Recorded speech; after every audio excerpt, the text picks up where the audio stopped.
नमस्कार सर, मैं दिव्या श्रीवास्तव।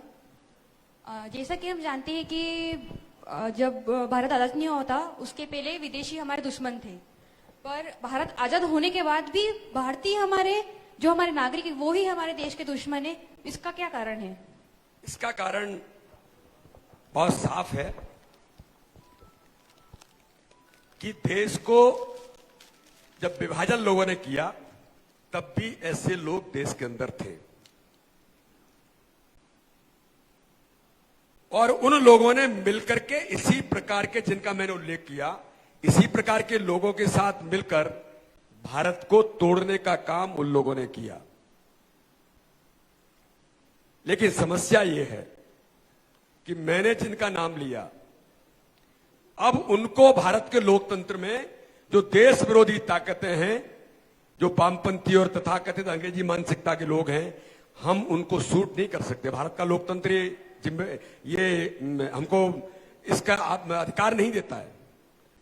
तो मेरे जैसे सोशल मीडिया के, आपके जैसे लोग बहन, जब मैदान में सोशल मीडिया पर इस प्रकार के जो भारत विरोधी प्रचार करने वाले लोग हैं, जब हम लोग मिलकर के इनका जवाब देंगे, तब इनके दिमाग जरूर ठीक होंगे कि हम देश को भ्रमित नहीं कर सकते, हम देश को गुमराह नहीं कर सकते, हम झूठ बोल करके भारत को अस्थिर नहीं कर सकते, बशर्ते देश का नौजवान जो देश के बारे में सोचता है, आपके जैसे लोग मैदान में अगर सोशल मीडिया पर खड़े होकर के जब इनका जवाब देना शुरू कर देंगे, तो ये देश विरोधी ताकतें भी जब लगेगा कि अब हमारी स्वीकारोक्ति नहीं है, ये भाग जाएंगे मैदान से, तो केवल हमको सक्रिय रहना ही आज का इसका जवाब हो सकता है। ऐसे लोगों को देश में इस प्रकार के देश विरोधी काम करने से रोकना है, तो इसका जवाब देने का प्रयास देश की नौजवान पीढ़ी को करना पड़ेगा। भाई साहब प्रणाम। मेरा प्रश्न है, आजकल एक पैटर्न बन गया है, देश विरोधी बातें करो, देश को गाली बको और जल्दी से जल्दी प्रसिद्धि पाओ। इसके खिलाफ ऐसा कोई कानून भी बनना चाहिए जिससे इसको रोका जा सके। इसके बारे में मैं आपको दो उदाहरण देता हूं। ऐसे लोगों की जो आदत बनी है, उन आदतों को ठीक करने के लिए मोदी जी ने वैसे बहुत कुछ काम कर दिया है। जैसे धारा 370 जब हट रही थी, तो मैं भी संसद का प्रत्यक्षदर्शी हूं। धारा 370 भारत माता के सर पर कलंक था। 370 हटी तो एक ओवैसी करके सांसद है, वो खड़े हो गए, कहने लगे कि अमित शाह जी आप जो कर रहे हैं ये ठीक नहीं है, कश्मीर जल जाएगा, भारत टूट जाएगा। अमित जी बड़े धैर्य से सुना, हम लोग भी थे, लेकिन जब उनका रिप्लाई हुआ तो मैं जो बताना चाहता हूं कि ऐसे लोगों का जवाब क्या है।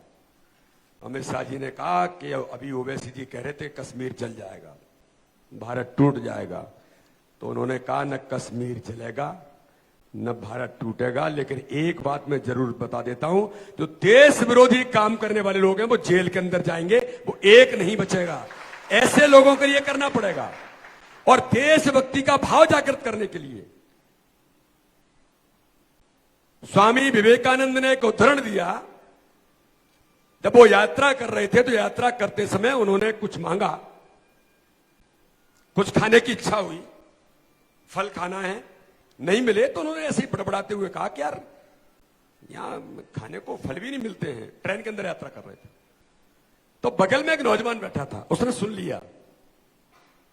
वो दूसरे स्टेशन जब आया, गया, उतरा, फल खरीदा और ला करके उनको सौंप दिया कि स्वामी जी आपकी फल खाने की इच्छा थी तो आप मैं लेकर के आया हूं, आप खा लीजिए। उन्होंने कहा हाँ मुझे जरूरत थी, लेकिन इसका पैसा कितना है? तो उस नौजवान ने जवाब दिया, जापान का नौजवान था, उसने कहा कि स्वामी जी इसका पैसा मत दीजिए, इसकी केवल एक ही कीमत है कि जब अपने देश में जाएं तो आप ये मत कहना कि मेरे देश में मुझे खाने के लिए फल नहीं मिला था।